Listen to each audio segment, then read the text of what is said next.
cordial saludo desde las orillas de la vida. Qué alegría el poder estar una vez más juntos para poder junto contigo reflexionar acerca de esos puntos que sentimos que son importantes en el caminar de nuestra vida. Hoy quisiéramos hablar algo que se escucha en tantos países, en tantos pueblos y quizás en nuestra misma casa. Quisiéramos hablar hoy de la revolución. ¿Qué cosa es la revolución?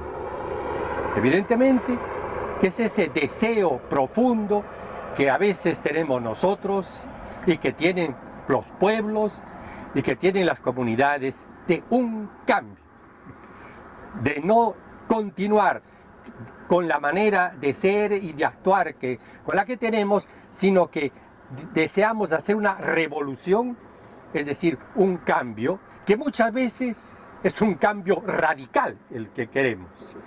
Pero otras veces, que quizás son las más inteligentes, es una revolución con pasos, una revolución que vamos andando hacia una nueva situación, pero evidentemente de la manera, pues podríamos decir, cordial y honesta.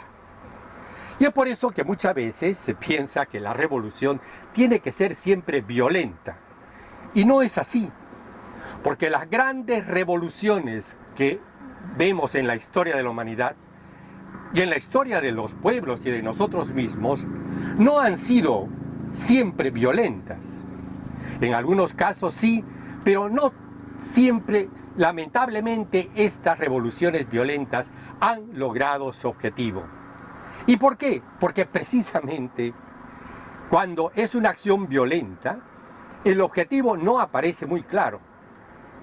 En cambio, si nosotros vemos un objetivo claro, que queremos llegar hacia ahí, con un cambio de lo que estamos ahora haciendo y viviendo, entonces sí, el objetivo se permanecerá siempre adelante y siempre manifiesto, pero evidentemente dando los pasos necesarios. Ahora entonces esto evidentemente que nos llama a nosotros el reflexionar y pensar, ¿para qué sirve la revolución? ¿Es necesario hacer una revolución? Yo creo que cuando uno lee, por ejemplo, el Evangelio, va descubriendo que cada paso que el Señor Jesús fue dando fue una revolución.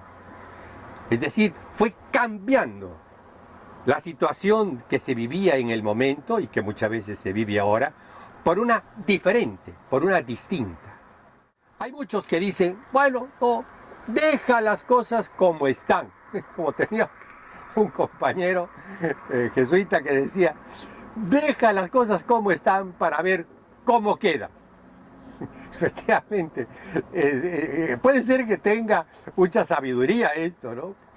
Pero ese es el símbolo típico de la antirrevolución. Es decir, aquí no hay que mover un dedo, no hay que mover la paja, que todo continúe tal cual como está y ya veremos a ver qué pasa.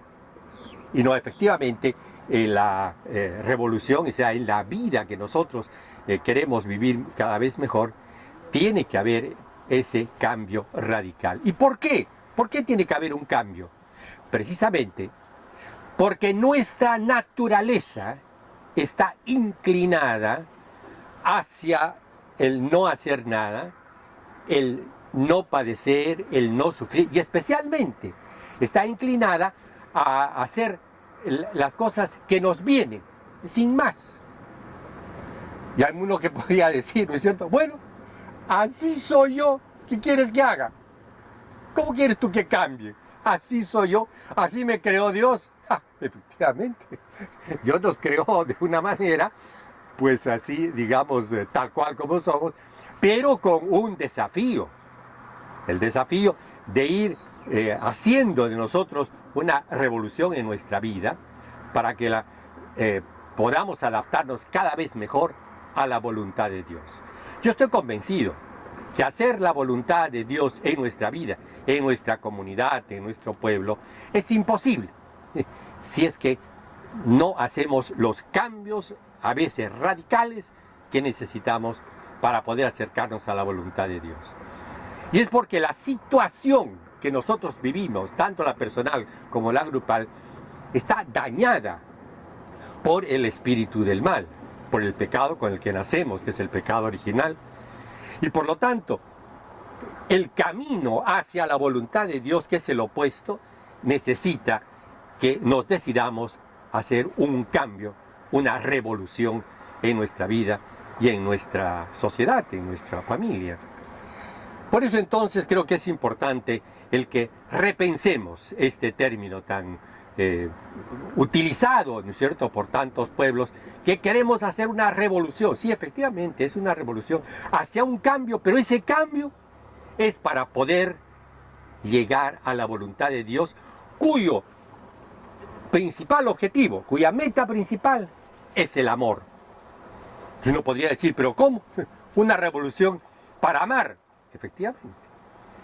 Y ese es el único objetivo, la única motivación que podemos tener para hacer la revolución es para poder amar. Evidentemente, de aquí comprendemos que no podemos hacer una revolución para odiar, y para que el otro desaparezca y para que el otro muera, y de esa manera yo ponerme en el lugar de él quizás y de sentarme en el trono presidencial o donde sea, después de haber hecho una revolución. Entonces los conceptos, tanto la revolución cristiana como la no cristiana, son evidentemente distintas. ¿Por qué?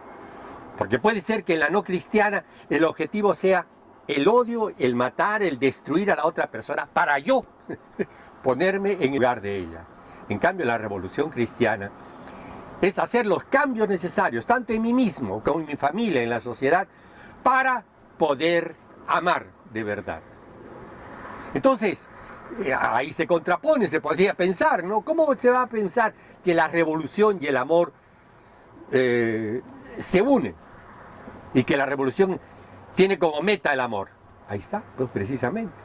Y eso lo podemos ver en el mismo Señor. Y no solamente el mismo Señor Jesús, sino en tanta gente que realmente decidió hacer una revolución en su vida, un cambio radical en su vida, para poder amar mejor. Y por eso aquí se nos presenta, pues, estimados hermanos, una interesantísima tarea que con la gracia del Señor y con la ayuda nuestra, en nuestro esfuerzo, tenemos que ir haciéndola y llegándola a esa meta.